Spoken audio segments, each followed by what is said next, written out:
Después del divorcio, mi marido me dejó en la calle y sin un quinto. Cerró la puerta de un golpe.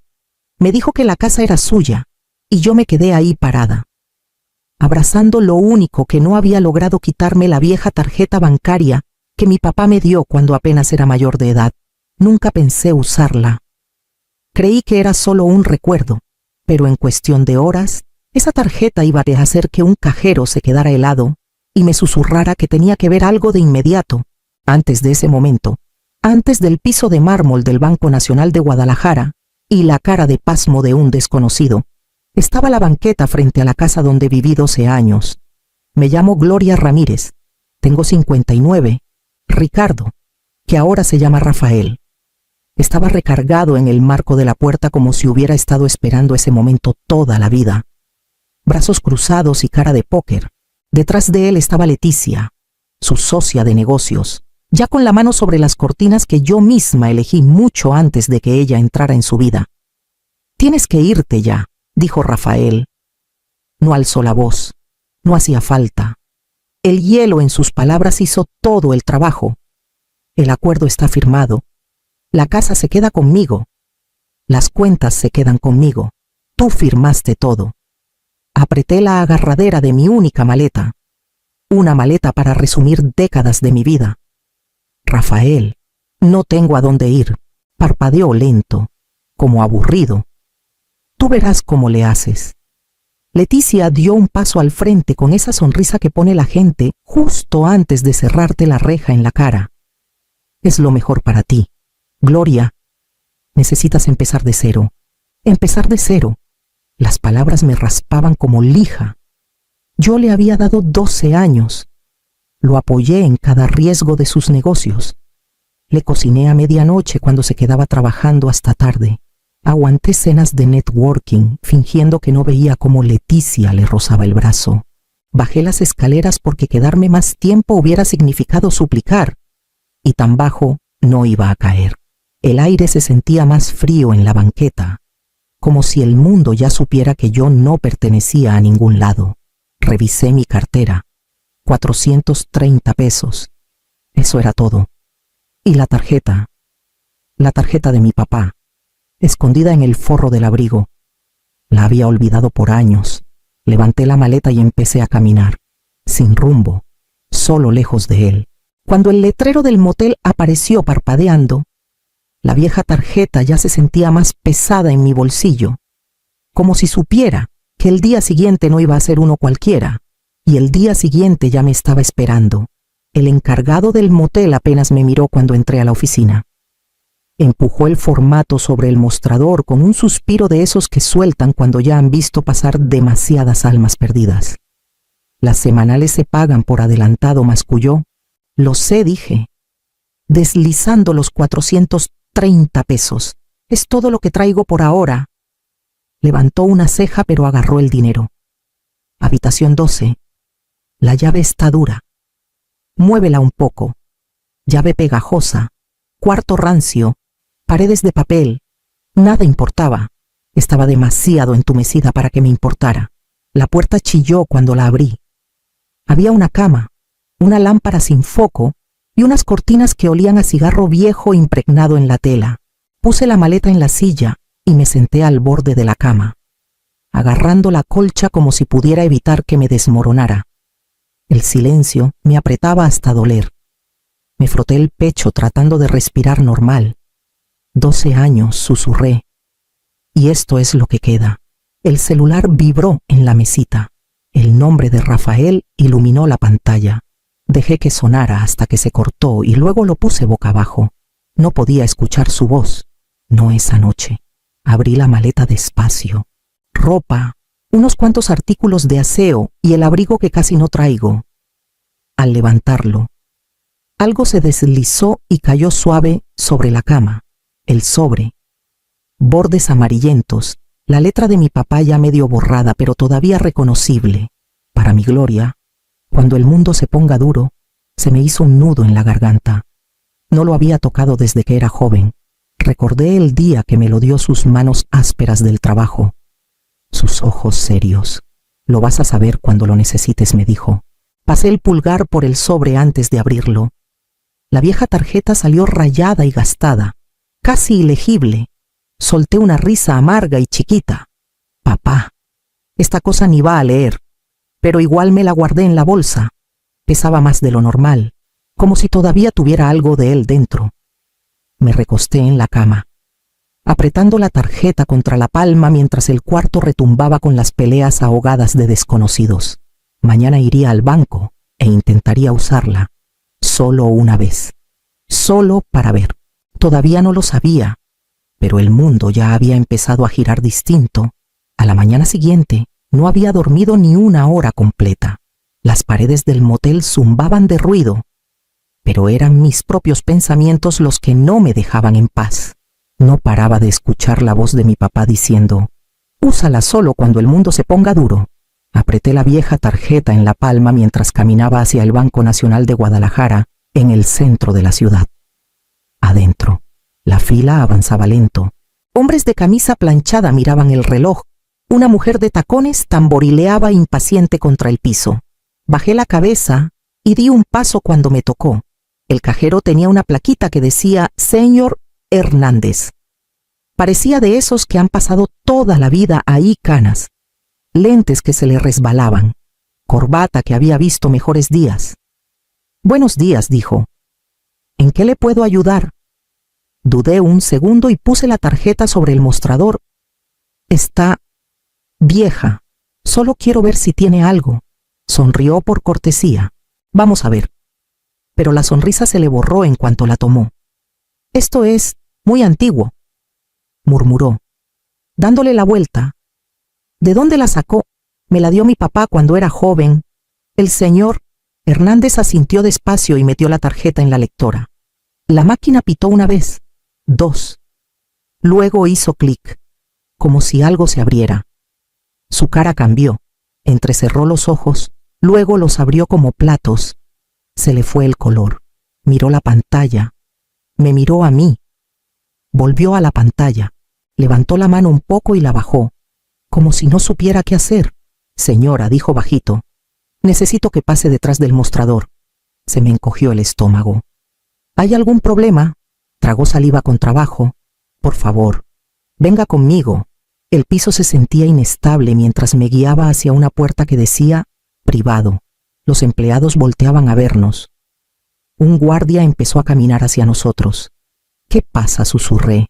El señor Hernández no contestó. Le temblaba la voz cuando abrió la puerta. «Tiene que verlo usted misma».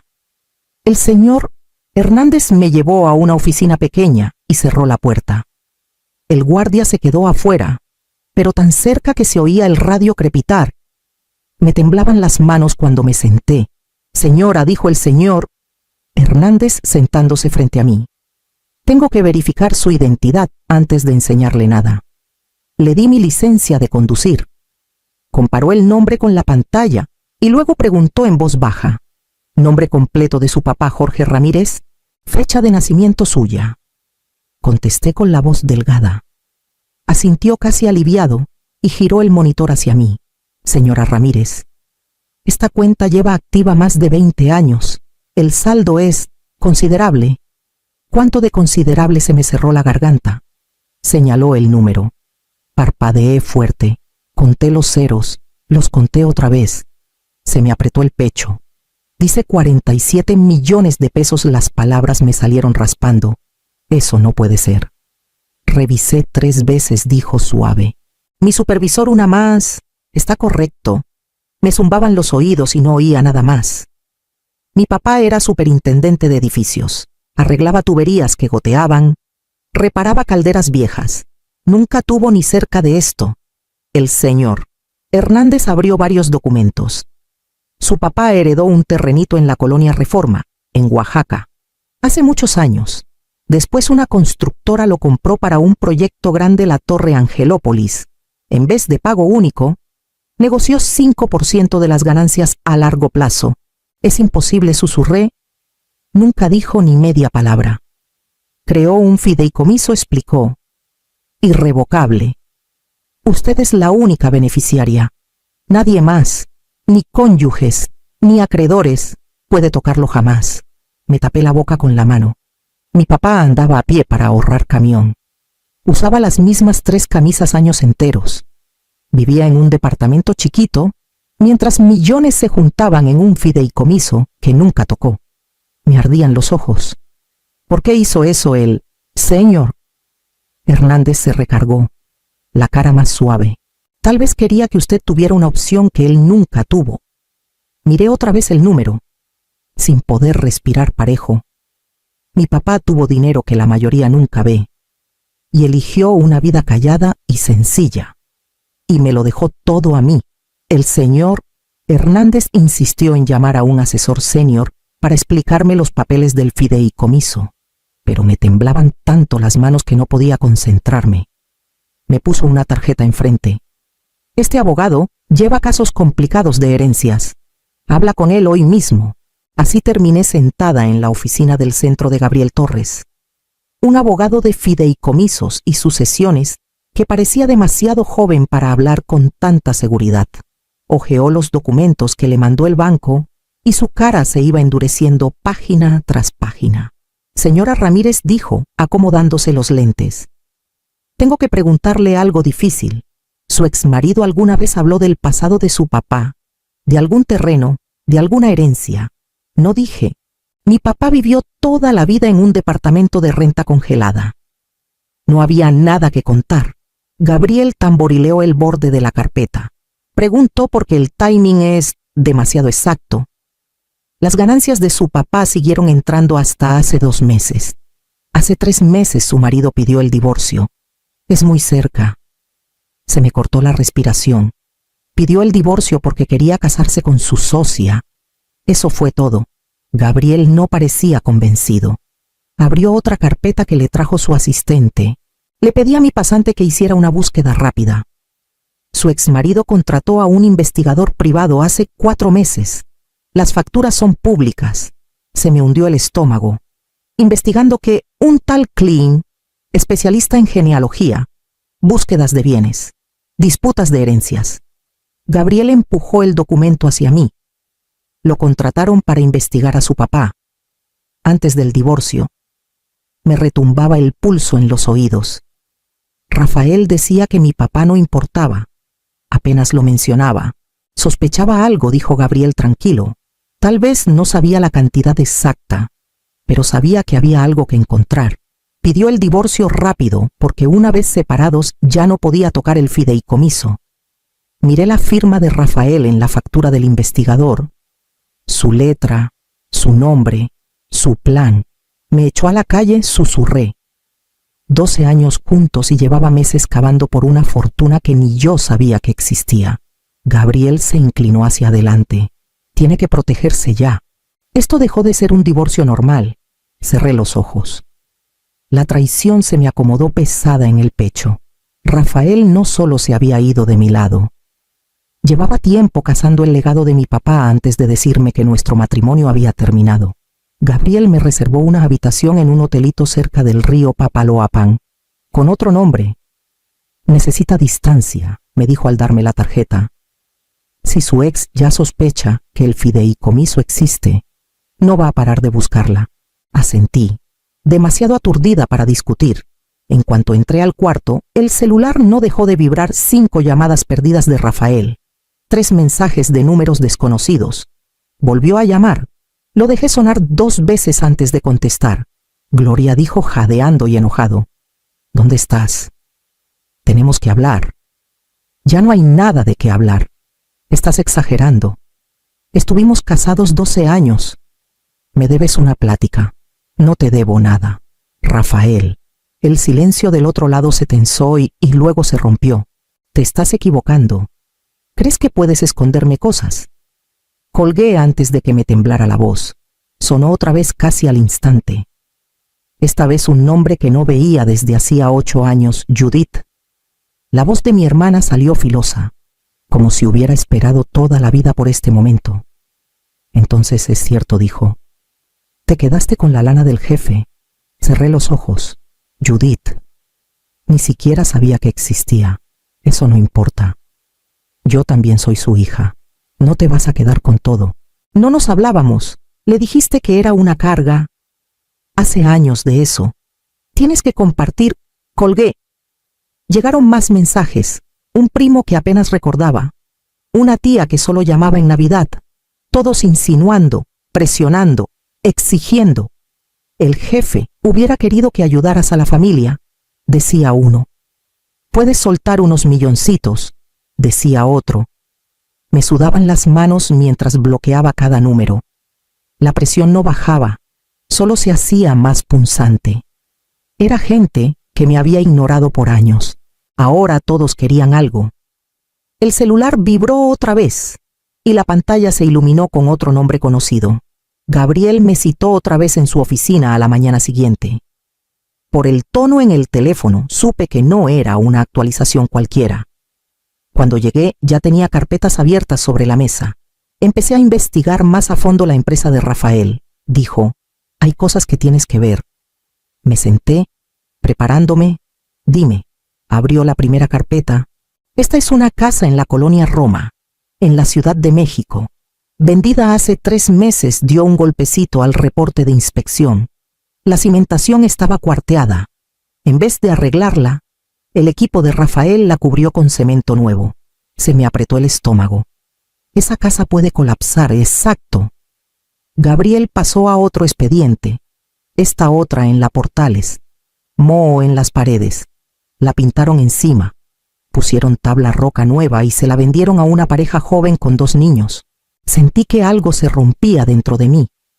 No el dolor frágil que Rafael me causó, sino algo más pesado, más fuerte. La gente se puede enfermar. Alguien puede salir lastimado. Hay más. Empujó el último montón. Un edificio de departamentos en Iztapalapa. Los balcones no están bien anclados. Si se juntan muchas personas en uno, la estructura no aguanta. Miré los documentos.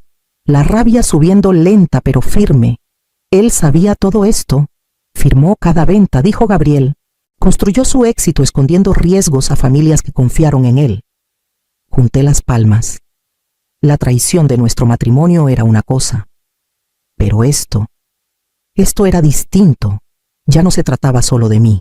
Gabriel vio cómo cambiaba mi cara. No tienes que hacer nada con esto, dijo bajito. Pero si quieres, tenemos suficiente evidencia para avisar a la Profeco y a la Secretaría de Desarrollo Urbano. Cerré la carpeta. No lo hacemos por venganza. Lo hacemos porque la gente merece vivir segura. Gabriel asintió una vez. Entonces seguimos adelante. Gabriel acomodó todo en un solo paquete hermético. Cada hoja pesaba más que la anterior. No por el papel, sino por lo que significaba. Cuando me pasó el sobre, no habló de una vez. ¿Estás segura? Segura, dije. Mi voz no tembló. Mándalo anónimo, sin nombres, sin que me relacionen, asintió. El gobierno va a actuar rápido en cuanto lo vea. Para la mañana siguiente, la noticia corrió como pólvora. Yo miraba desde la habitación del hotel cómo 2 inspectores estatales y 3 investigadores entraban por las puertas de vidrio de la oficina de Rafael. Los empleados se hacían a un lado, pálidos y confundidos. Rafael salió segundos después empujando, gritando cosas que no se entendían. Puse el televisor en silencio. Gabriel llamó 1 hora después. Incautaron archivos y computadoras. Le suspendieron la licencia hasta que termine la investigación. Exhalé despacio. Qué bueno. Esa tarde alguien golpeó fuerte la puerta del hotel. Miré por la mirilla antes de abrir. Era Rafael, el pelo revuelto, los ojos desquiciados. Gloria, por favor, dijo en cuanto abrí un poquito. Tienes que escucharme. No tengo. Dio un paso desesperado. Todo se me está cayendo. Los bancos congelaron mis cuentas. Los inversionistas se echaron para atrás. Puedo perderlo todo. Tú construiste tu empresa sobre mentiras, le dije. Esto siempre te ibas a alcanzar. Negó con la cabeza como loco. No entiendes. Estuvimos casados 12 años. Tú puedes ayudarme. Ahora tienes el dinero.